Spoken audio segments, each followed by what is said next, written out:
Class 12 UP board के प्यारे विद्यार्थियों, स्वागत है आप सभी का शिवम लेक्चरर में। नागरिक शास्त्र का पेपर है जो 19 फरवरी 2026 के लिए सबसे ज़्यादा महत्वपूर्ण है। मेरे प्यारे बच्चों, पूरा पेपर एकदम अच्छे से आंसर के साथ आपको बताने वाले हैं, तो आप लोग वीडियो को पूरा अंत तक देखिएगा। यह एक वायरल पेपर है, सेम ऐसा ही पेपर आपके बोर्ड एग्जाम 2026 में पूछा जाएगा। समय 3 घंटे 15 मिनट का होता है मेरे प्यारे बच्चों, और पूर्णांक होता है 100 का। यहाँ पर थोड़ा सा निर्देश देख लेते हैं। निर्देश में क्या है? प्रारंभ के 15 मिनट परीक्षार्थियों को पेपर पढ़ने के लिए निर्धारित है। सभी प्रश्न करने अनिवार्य होते हैं। प्रत्येक प्रश्न के लिए निर्धारित अंक उसके सामने दिए गए हैं कि कौन सा प्रश्न कितने अंक का है। प्रश्न संख्या 1 से 10 तक बहुविकल्पीय प्रश्न है, 1-1 नंबर का। प्रश्न संख्या 11 से 20 तक अति लघु उत्तरीय प्रश्न है, जिसका प्रत्येक उत्तर लगभग आपको 10 शब्दों में देना है। और प्रश्न संख्या 21 से 26 तक लघु उत्तरीय प्रश्न फर्स्ट है, जिनका प्रत्येक उत्तर लगभग आपको 50 शब्दों में देना है। प्रश्न संख्या 27 से 30 तक लघु उत्तरीय प्रश्न सेकंड है, जिनका प्रत्येक उत्तर लगभग 100 से 125 शब्दों में देना है। और प्रश्न संख्या 31 से 32 दीर्घ उत्तरीय प्रश्न है, जिनका उत्तर आपको लगभग 250 शब्दों में देना है। तो सभी लोग वीडियो को लाइक करेंगे, चैनल पर नए होंगे चैनल को सब्सक्राइब करेंगे, शेयर करेंगे। चलिए वीडियो को शुरू करते हैं। सबसे पहले बहुविकल्पीय प्रश्न। इसमें प्रश्न नंबर 1 है, आसियान की स्थापना कब हुई थी? मोस्ट इंपॉर्टेंट है। 1967 में, 1961 में, 1971 में, 1991 में। तो आसियान की स्थापना 1967 में हुई थी। ए ऑप्शन बिल्कुल राइट हो जाएगा मेरे प्यारे बच्चों। इसके बाद प्रश्न नंबर 2 है, भारत में संपूर्ण क्रांति के जनक कौन थे? जयप्रकाश नारायण, जवाहरलाल नेहरू, विनोबा भावे, महात्मा गांधी। तो भारत में संपूर्ण क्रांति के जनक थे जयप्रकाश नारायण। जयप्रकाश नारायण। अगर आपको इसका पीडीएफ चाहिए तो डिस्क्रिप्शन में टेलीग्राम की लिंक मिल जाएगी, वहां से टेलीग्राम ज्वाइन करेंगे, आपको पीडीएफ मिल जाएगा। संयुक्त राष्ट्र संघ के प्रथम एशियाई महासचिव थे? कमेंट करेंगे। Kofi Annan, U Thant, Boutros Ghali, Malthus. तो संयुक्त राष्ट्र संघ के प्रथम एशियाई महासचिव थे यू थांट। बी ऑप्शन बिल्कुल राइट हो जाएगा। इसके बाद 4 नंबर क्वेश्चन है, एंटी बैलिस्टिक मिसाइल संघ हस्ताक्षरित हुई थी 1971 में, 1972 में, 1997 में, 1999 में। तो एंटी बैलिस्टिक मिसाइल संघ हस्ताक्षरित हुई थी 1972 में। बी ऑप्शन से हो जाएगा। उसके बाद 5वां नंबर है, निम्नलिखित देशों में से कार्बन का सर्वाधिक उत्सर्जन करने वाला देश कौन सा है? चीन है, यूरोपीय संघ है, श्रीलंका है, नेपाल है। तो यहाँ पर चीन, ए ऑप्शन राइट हो जाएगा। इसके बाद 6 नंबर है, भारत में वैश्वीकरण का आरंभ कब से माना जाता है? 1995, 1991, 1989, 1987। तो भारत में वैश्वीकरण का आरंभ 1991 से माना जाता है, और ये मोस्ट इंपॉर्टेंट है मेरे प्यारे बच्चों। इसके बाद 7 नंबर क्वेश्चन है, वर्ल्ड सोशल फोरम का मुख्य कार्य क्या है? ये भी मोस्ट इंपॉर्टेंट है। वैश्वीकरण का विरोध करना, वैश्वीकरण का समर्थन करना, वैश्वीकरण का ना विरोध ना समर्थन करना, इनमें से कोई नहीं। तो वर्ल्ड सोशल फोरम का मुख्य कार्य है वैश्वीकरण का विरोध करना। ए ऑप्शन राइट हो जाएगा। इसके बाद 8 नंबर है, पाकिस्तान का निर्माण मेरी लाश पर होगा, या कथन किसका है? सरदार पटेल का, महात्मा गांधी का, जवाहरलाल नेहरू का, जिन्ना का। तो ये सरदार पटेल का है। ए ऑप्शन राइट हो जाएगा। मुंबई प्लेन किस वर्ष अस्तित्व में आया? 1940, 1942, 1944, 1946। तो 1944 यानी सी ऑप्शन बिल्कुल करेक्ट हो जाएगा। इसके बाद 10 नंबर क्वेश्चन है मेरे प्यारे बच्चों, भारत में किस पड़ोसी देश के साथ पंचशील समझौता किया? चीन के साथ। भारत ने चीन पड़ोसी देश के साथ पंचशील समझौता किया था। ए ऑप्शन राइट हो जाएगा। यहाँ तक 10 बहुविकल्पीय प्रश्न हैं जो कि बोर्ड एग्जाम के लिए मोस्ट इंपॉर्टेंट है। इसके बाद है अति लघु उत्तरीय प्रश्न। उत्तर आपको एक सेंटेंस में देना है। प्रत्येक उत्तर के लिए आपको 2 अंक मिलेंगे। तो 11 नंबर प्रश्न है, 1971 के भारत पाकिस्तान युद्ध से किस नए देश का जन्म हुआ? मोस्ट इंपॉर्टेंट है। तो 1971 के भारत पाकिस्तान युद्ध से बांग्लादेश नए देश का जन्म हुआ, यानी बांग्लादेश का जन्म हुआ। इसके बाद है, कामराज योजना क्या है? मोस्ट इंपॉर्टेंट है। तो कामराज योजना के अनुसार 1963 में सभी वरिष्ठ नेताओं ने पार्टी के पदों से त्यागपत्र दे दिया, ताकि उनकी जगह युवा कार्यकर्ताओं को दी जा सके। 13 नंबर है, 1974 के बिहार आंदोलन का मुख्य नारा क्या था? तो संपूर्ण क्रांति अब नारा है, वावी इतिहास हमारा। यही नारा था 1974 के बिहार आंदोलन का नारा। संपूर्ण क्रांति अब नारा है, वावी इतिहास हमारा है। 14 नंबर प्रश्न है, नागालैंड को कब राज्य बनाया गया? तो नागालैंड को 1960 में राज्य बनाया गया था आपका। 15 नंबर है चीन में खेती एवं उद्योगों का निजीकरण कब किया गया। चीन में खेती एवं उद्योगों का निजीकरण क्रमशः 1982 और 1998 में किया गया। मोस्ट इम्पॉर्टेंट है। इसके बाद 16 नंबर है बेनजीर भुट्टो की हत्या कब की गई। बेनजीर भुट्टो की हत्या 27 दिसंबर 2007 को की गई। कब की गई? 27 दिसंबर 2007 को। 17 नंबर है संयुक्त राष्ट्र संघ के किन्हीं दो एजेंसियों का उल्लेख कीजिए। तो संयुक्त राष्ट्र के किन्हीं दो एजेंसियों का नाम लिखिए। पहला है विश्व स्वास्थ्य संगठन और दूसरा है विश्व व्यापार संगठन। मोस्ट इम्पॉर्टेंट है। इसके बाद 18 नंबर है विश्व में उभरने वाले खतरों के नए स्रोत बताइए। तो पहला है एड्स, दूसरा आतंकवाद, तीसरा बर्ड फ्लू, चौथा एबोला वायरस, पांचवा हेपेटाइटिस सी। रियो सम्मेलन की सिफारिश को किस नाम से जाना जाता है? रियो सम्मेलन की सिफारिश को एजेंडा 21 के नाम से। किस नाम से? एजेंडा 21 के नाम से। इसके बाद 20 नंबर क्वेश्चन है वर्ल्ड सोशल फोरम की पहली बैठक कब और कहाँ हुई। तो वर्ल्ड सोशल फोरम की पहली बैठक 2011 में हुई और ब्राज़ील में हुई। ठीक है। इसके बाद है लघु उत्तरीय प्रश्न फर्स्ट। उत्तर आपको 50 शब्दों में देना है। प्रत्येक उत्तर के लिए आपको 5 अंक मिलेगा। 21 नंबर है 1978 में चीन द्वारा घोषित खुले द्वार की नीति की व्याख्या करें। मोस्ट इंपॉर्टेंट है।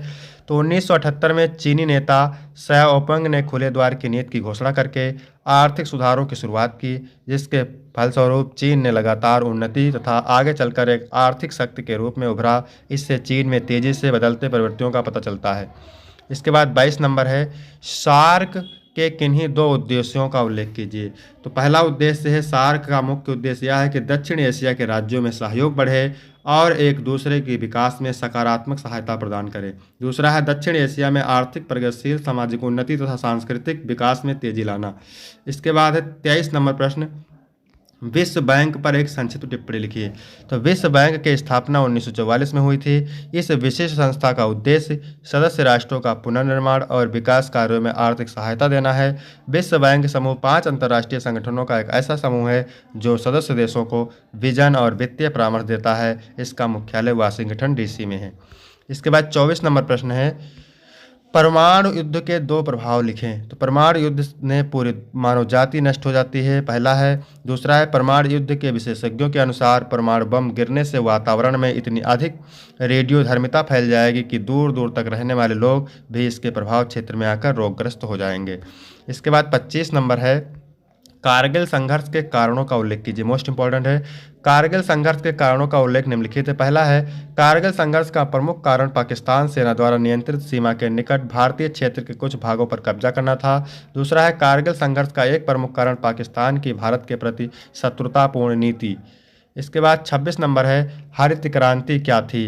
हरित क्रांति 1960-1980 के दशक की एक प्रमुख कृषि पहल थी जिसने भारत में उच्च उपज देने वाले बीजों, उर्वरकों, कीटनाशकों और मशीनरीकरण जैसी नई तकनीकों को अपनाकर गेहूं और चावल के उत्पादन को भारी मात्रा में बढ़ाया, जिससे देश खाद्यान्न संकट से निकलकर आत्मनिर्भर बना और खाद्य सुरक्षा हासिल की। लेकिन इसके कुछ पर्यावरणीय और सामाजिक दुष्प्रभाव भी रहे। इसके बाद मेरे प्यारे बच्चों लघु उत्तरीय प्रश्न सेकंड। उत्तर आपको 100 से 150 शब्दों में 25 शब्दों में देना है। प्रत्येक उत्तर के लिए 6 अंक मिलेंगे। तो मोस्ट इंपॉर्टेंट है मानव अधिकार एवं आतंकवाद समकालीन विश्व की सुरक्षा में किस प्रकार निर्णायक है, समझाइए। तो मानव अधिकार एवं आतंकवाद समकालीन विश्व की सुरक्षा में भूमिका आगे देखेंगे। मानव अधिकार और संघवाद आधुनिक विश्व की सुरक्षा के दो प्रमुख पहलू हैं। आतंकवाद न केवल निर्देश लोगों की जान लेता है बल्कि समाज में भय और अस्थिरता भी फैलाता है। यह मानवाधिकारों का घोर उल्लंघन करता है क्योंकि इससे लोगों के जीवन, स्वतंत्रता और सुरक्षा पर सीधा खतरा उत्पन्न होता है। आगे लिखेंगे आतंकवाद से निपटने के लिए सुरक्षा बलों और सरकारों को कठोर कदम उठाने पड़ते हैं, लेकिन इन उपायों में मानवाधिकारों का सम्मान आवश्यक है। यदि आतंकवाद के विरुद्ध संघर्ष में नागरिक स्वतंत्रता और मानवाधिकारों का हनन होता है तो यह लोकतंत्र और न्याय के मूल्यों को कमजोर करता है। इसके बाद आगे लिखेंगे इसलिए एक संतुलित नीति अपनानी चाहिए जो आतंकवाद पर प्रभावी नियंत्रण रखे और साथ ही मानवाधिकारों की रक्षा करे। अंतर्राष्ट्रीय सहयोग, न्याय संगत कानूनों और सामाजिक सशक्तिकरण से ही समकालीन विश्व में सुरक्षा सुनिश्चित की जा सकती है। आगे लिखेंगे 28 नंबर नव अंतर्राष्ट्रीय आर्थिक व्यवस्था पर निबंध लिखिए। नव अंतर्राष्ट्रीय आर्थिक व्यवस्था, इसमें लिखेंगे मेरे प्यारे बच्चों नव अंतर्राष्ट्रीय आर्थिक व्यवस्था एक ऐसी अवधारणा है जिसका उद्देश्य वैश्विक आर्थिक असमानताओं को दूर करना और विकासशील देशों को अधिक आर्थिक स्वतंत्रता एवं अधिकार प्रदान करना। यह व्यवस्था 1970 के दशक में विकसित हुई, जब विकासशील देशों ने आर्थिक संसाधनों और व्यापार नीति में अधिक समानता की मांग की। इसके आगे लिखेंगे, इस व्यवस्था का मुख्य उद्देश्य विकसित और विकासशील देशों के बीच आर्थिक असमानता को कम करना, संसाधनों पर न्यायसंगत नियंत्रण स्थापित करना और व्यापार, प्रौद्योगिकी तथा वित्तीय सहयोग को बढ़ावा देना था। हालांकि इस विचार को पूर्ण रूप से लागू नहीं किया जा सका, लेकिन वैश्विक संस्थाओं जैसे संयुक्त राष्ट्र, अंतर्राष्ट्रीय मुद्रा कोष और विश्व बैंक ने कुछ नीतिगत सुधार किए। इसके आगे लिखेंगे मेरे प्यारे बच्चों, आज भी एक समावेशी और संतुलित आर्थिक व्यवस्था की आवश्यकता बनी हुई है, जिससे सभी देशों को समान अवसर मिले और वैश्विक समृद्धि सुनिश्चित हो सके। इसके बाद है 29 नंबर क्वेश्चन।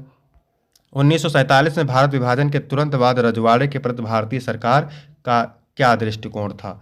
तो इसमें लिखेंगे, भारत विभाजन के बाद रजवाड़ों के प्रति भारतीय सरकार का दृष्टिकोण। 1947 में भारत विभाजन के बाद देश में 562 रियासतें थी जो ब्रिटिश शासन में अधीन रही थी। स्वतंत्रता के बाद भारतीय राष्ट्र सरकार का उद्देश्य इन रियासतों का भारत में विलय कर एकीकृत राष्ट्र बनाना था। आगे लिखेंगे, सरदार वल्लभ भाई पटेल और बीपी मेनन के प्रयासों से अधिकांश रियासतों ने स्वेच्छा से भारत में शामिल होने का निर्णय लिया। सरकार ने 3 विषयों रक्षा, विदेशी नीति और संचार के अधीन रियासतों को विलय के लिए राजी किया। हालांकि हैदराबाद, जूनागढ़ और कश्मीर जैसी कुछ रियासतों ने विरोध किया, लेकिन भारतीय सरकार ने सैन्य और कूटनीतिक उपायों से इनका भारत में विलय सुनिश्चित किया।